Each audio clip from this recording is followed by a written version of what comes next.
The moment trouble hits, your location is no longer just a spot on a map. It becomes a defensive position. You and your team have less than an hour to make it a hard target, so where do you even begin? The US military has a doctrine for this exact situation. It's an 8-step priority of work that ensures speed and security when everything is on the line. In this briefing, we're breaking down that official doctrine from manuals like the Army's ATP 3-21.8. The mission is to give you a clear, systematic plan of action, and we'll focus on what you can achieve with simple tools, and most importantly, how to execute a tested plan to protect your team when there are no other options left. Your squad-sized element was conducting reconnaissance when you noticed an OPFOR heading south-southeast in your direction. You estimate it'll take them roughly 60 minutes to reach your position, but you want to harden your position before that happens. What do? Step 1 is to establish immediate 360-degree security. A military unit pushes out listening posts to avoid being surprised, but for a small team, this means immediately posting lookouts with overlapping sectors of observation. Use your best vantage points like high ground or a sturdy structure to create a security bubble around your position. Your first move, always, is to make sure that an enemy cannot sneak up on you.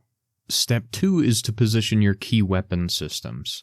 They need to cover the most likely avenues of approach, and military doctrine uses automatic weapons to dominate key terrain. For any defensive team, though, this would mean placing your primary weapons to cover choke points like a narrow trail, a valley, or a bridge. You're building interlocking fields of fire, ensuring every position can support the other. No positions end up alone. Step 3 is clearing fields of fire. A clear shot is non-negotiable. For a soldier, that means cutting down brush that can hide the enemy, and for you, it means identifying and moving anything that blocks your line of sight or gives an adversary cover. Move that vehicle, get those loose materials out of the way, things like that. This is also when you draw up sector sketches, which are just simple maps showing each person's area of responsibility. Step 4 is entrenching. Dig in. A soldier digs a foxhole to get below ground level and gain protection, and if digging is not an option because you don't have enough time, improve the cover that you already have. Use a natural ditch or depression in the terrain and reinforce the ground behind a low wall or large rocks. If you have the tools and a few minutes, dig a hasty fighting position. Even a trench that's only 18 inches deep can dramatically increase survivability. If you're finding this video useful, take a second to subscribe and hit the like button. It tells me that you want more videos like this, and it helps the channel grow.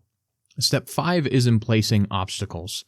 The military uses wire and mines to stop, slow, or channel an enemy into a specific kill zone.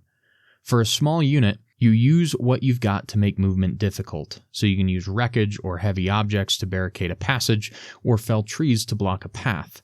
Use wire obstacles where appropriate, because the objective is to deny them easy access and force any threat into a predictable path where you hold the advantage. Step 6 is camouflage. A position that can be seen is a position that can be hit. Military units use camo nets and natural vegetation to disappear, which means that you need to do the same. Break up the sharp outlines of your position's openings or structures and cover anything that reflects light. Don't leave fresh piles of dirt from your digging that scream, "This is a prepared position right here." The goal is to be invisible for a casual observer.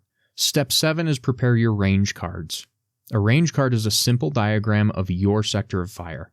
It maps out key landmarks, their distances, and your left and right limits. So, why is this important? Because it ensures that everyone on the team is on the same page. It allows for fast, accurate targeting, especially in low light or high stress.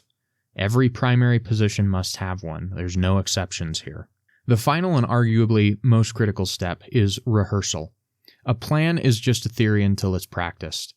Military squads walk through every action from shifting positions to reacting to enemy contact. Your team has to do the same. Practice your signals, drill your movements between positions, and talk through what-ifs. What's the protocol if your main observation post is taken out? Rehearsals are what turn a group of individuals into a coordinated and effective team. So to recap, it's security, weapons, fields of fire, entrenchment, obstacles, camouflage, range cards, and rehearsals. That is the 8-step process the military uses to turn any piece of ground into a defensible position. It builds a layered and resilient defense through a clear priority of work, and by adapting it, you create an actionable plan that multiplies your safety and readiness.